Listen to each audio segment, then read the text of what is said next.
Well, howdy there, Internet people. It's Dee again, and welcome to The Interstate with Dee. Today is Saturday, July 19th, 2025. Welcome back to our trip on the Interstate. What we do here is present news from the state level that will end up having national importance later, or news that made it into the national news cycle but was overshadowed. Then we go over some questions from y'all. On this date, July 19th, in 1969 around midnight, so maybe it was the 18th, U.S. Senator Ted Kennedy crashes his car into a tidal pond at Chappaquiddick. His passenger did not survive. Today is National Urban Beekeeping Day. Who knew such a thing existed? 20 states are suing the Trump administration after it canceled disaster preparedness funds. Across multiple states, thousands participated in Good Trouble demonstrations. Okay, and on to the news. Arizona Democrats ousted their party chair. The party has seen a lot of infighting there lately, more than usual. In California, a U.S. Army veteran and U.S. citizen was locked up by immigration for 3 days. He says he got no explanation. Also in California, federal authorities are pushing to turn Alcatraz back into a functioning prison.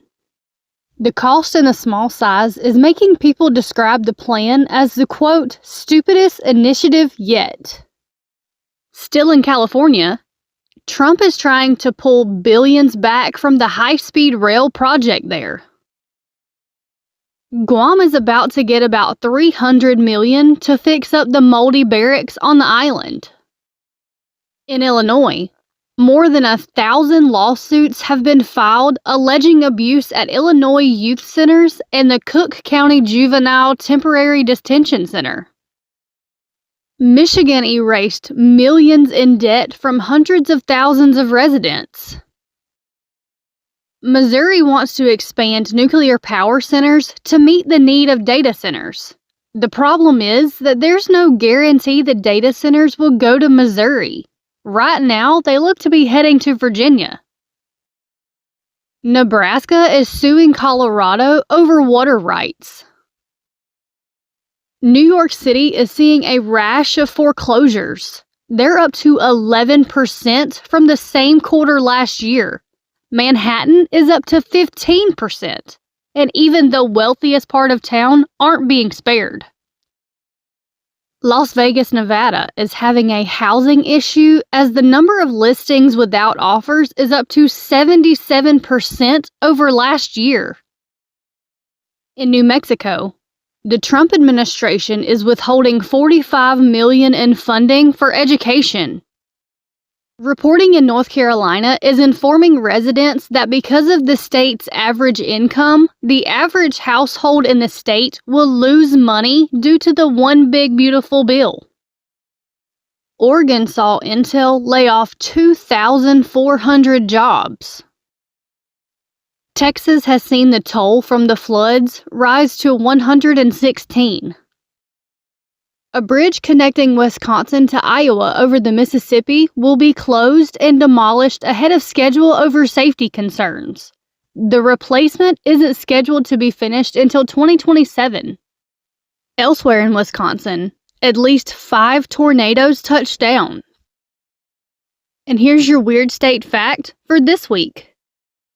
In Indiana, there's a 20,000 square foot castle made from a converted reservoir. It's known as Birdsell Castle. It's also for sale right now. So if anybody has an extra $1 million, drop us a line. Okay, so moving on to the question and answer portion of the show. Question number 1. Are the NPR/PBS cuts really going to hurt rural areas first? And I don't understand why they would cut rural service when larger cities normally have commercial news outlets. So the way they're set up, the ones in bigger cities will survive because they get more viewer support, have normally been around longer, and might even have revenue from foundations. The smaller and more rural markets probably don't have the same level of support. Question number 2. Trump said he made Coca-Cola switch to cane sugar. Did that really happen? Right now, we don't know. Coke didn't actually confirm his claim, but they didn't deny it either. We'll have to wait for more information. Question number 3. Is it hard to stay on your beat? I've seen Dana slip a few times into things that weren't science and tech. I was wondering if you even wanted to cover a national news item or want to provide more of your opinion in shows. Sometimes. But I also think the structure we have works, and it divides up the workload so nobody gets overwhelmed. Or at least nobody gets overwhelmed for too long at a time. Okay, that looks like it. We'll see you next week for another trip. Y'all have a good day.